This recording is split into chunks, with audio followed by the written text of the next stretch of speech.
안녕하세요. 반갑습니다. 성경을 하루 한 장 내지 두 장 읽어서 성경을 통독하는 프로그램을 실행하는 이 방에 찾아오신 여러분들을 주의 이름으로 환영합니다.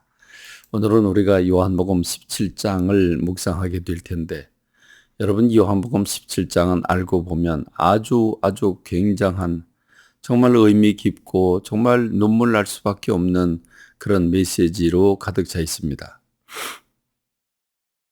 이 요한복음 17장은 예수님께서 겟세마네 동산에서 드리는 기도입니다.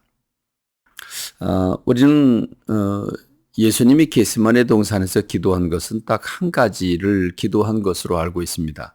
예수님께서 이제 십자가를 지시는 것을 생각하고 이 잔을 내게서 할 수만 있다면 내게서 물리쳐달라고 기도를 하시고, 그리고 그러나 내 원대로 마옵시고 아버지 원대로 해달라고 이렇게 3번을 기도했다고 하는 것을 알고 있습니다. 맞습니다. 그 기도하셨습니다.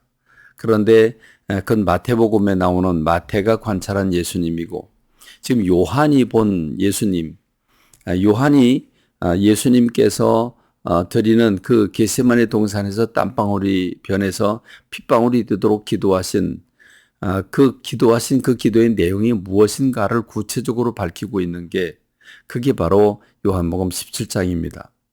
그런데 여러분, 참 묘하지 않습니까? 분명히 예수님께서 이제 돌을 던지면 닿을 만한 거리, 그러니까 얼마 떨어지지 않은 거리죠. 얼마 떨어지지 않은 거리에 가서 주님이 기도하십니다. 그리고 돌아오시면 제자들이 쿨쿨 자고 있습니다. 그래서 깨워놓고 한시 잠시 동안만이라도 나와 함께 깨어서 기도할 수 없더냐? 이렇게 말씀을 하시고 다시 가셔서 기도하시고 그렇게 3번을 하십니다. 근데 주님은 오실 때마다 제자들이 자고 있습니다. 그들의 육신이 피곤했기 때문이었죠. 그래서 주님이 그 자고 있는 그들의 모습을 보셨다고 하는 것을 성경이 이 제자들이 다뤄주고 있지 않습니까? 그런데 그렇게 잠을 자던 베드로, 야고보, 요한인데, 그런데 어떻게 요한이 예수님이 기도하는 내용을 깨워서 들어서 안단 말입니까?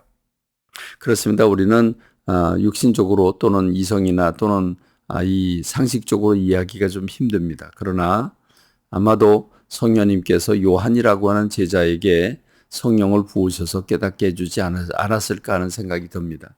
여하튼 그 루트, 어떻게 요한이 예수님이 드리는 기도를 들으시고 듣고 그걸 아주 소상하게 기록했는지 그건 우리가 알 수 없지만, 어쨌든 주님께서 겟세마네 동산에서 드린 기도의 내용이 요한복음 17장이라고 하는 사실을 기억하고, 그렇게 땀방울이 변해서 핏방울이 되도록 기도하시고, 이제 곧 이 기도가 마쳐지면서 주님이 붙잡히셔서 고난받으시고 십자가 지실 텐데, 그 직전에 드린 기도는 어떤 기도를 드렸을까? 마태와 달리 요한은 어떻게 예수님의 기도를 드렸다고 하는지, 그 내용이 무엇일까? 이런 궁금하지 않습니까?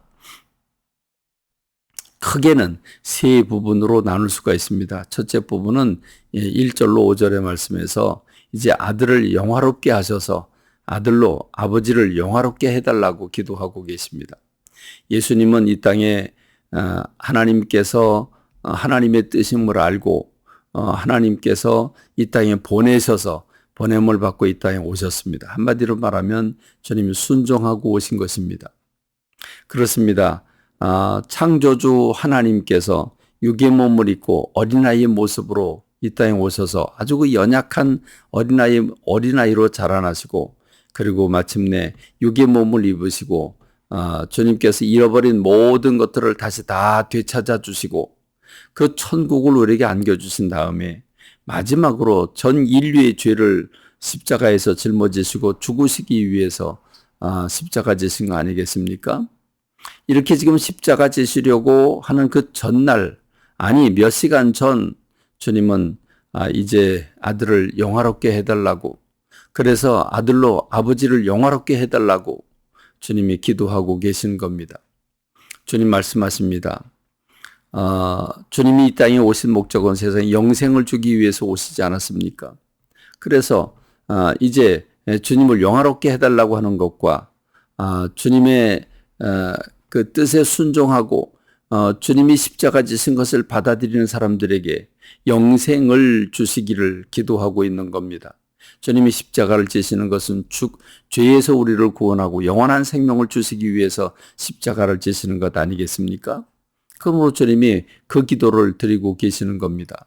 영생은 곧 유일하신 참 하나님과 하나님 보내신 예수 그리스도를 아는 것이라고, 믿는 것이라고, 그렇게 주님이 기도하고 계시는 겁니다. 그래서 주님이 순종해서 이 땅에 오셨고 이제 십자가를 지시고 주님이 그 십자가를 지시고 난 다음에 사람들이 예수 그리스도의 십자가를 의지하고 예수님의 이름을 믿고 예수님의 마음을 소유하는 사람들이 영생을 얻을 수 있게 그 길을 열어달라고 주님이 마지막 순간에 십자가를 지시기 전에 그 십자가를 지심을 통해서 구원의 역사가 일어나는 것을 말씀하고 있는 겁니다. 그렇게 해서 이 일로 말미암아 주님을 영화롭게 해달라고 기도하고 계십니다. 그런데 여러분, 우리가 참 눈물 날 수밖에 없는 것은 주님이 십자가를 지시는 이 고통 중에 주님께서 가장 많은 기도의 분량, 가장 많은 기도를 드리신 것은 바로 제자들을 위해서 기도하고 계시다는 것입니다.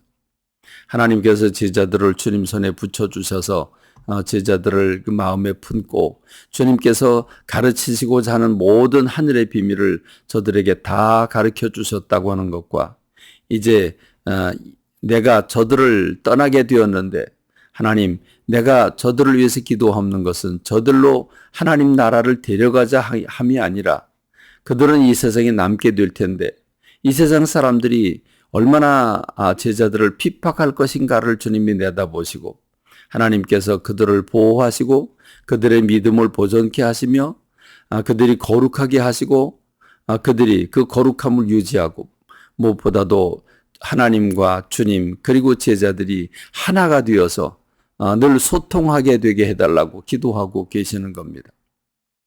이제 주님이 온몸으로 십자가를 지시고 죽으셔야 할 텐데 그것만 해도 가슴 아프고 그것만 해도 참 짐을 지기가 힘드실 텐데 주님은 제자들을 위해서 많은 시간을 할애하면서 기도하고 계십니다. 내가 이렇게 기도하는 이유는 내 기쁨을 저희 안에 충만히 가지게 하기 위해서 기도하고 있다고 주님이 십자가 지시려고 하시는 분이 제자들에게 기쁨을 주시려고 하는 말씀을 주고 있다고 하는 사실을 생각하면 가슴이 멍해집니다. 근데 주님의 이 기도는 놀랍게도 제자들만이 아니라 제자들을 통해서 복음을 전해받은 후일에 예수님을 믿는 예수님의 제자들에게도 동일하게 주신다는 말씀을 생각하면 가슴이 뜁니다. 곧 누굽니까? 우리들입니다. 이 기도가 우리들을 위한 기도라고 하는 사실을 기억하고 이 기도를 읽으면서 마음에 품고 살아가는 저와 여러분이 되기를 간절히 소망합니다. 감사합니다. 말씀 맺겠습니다.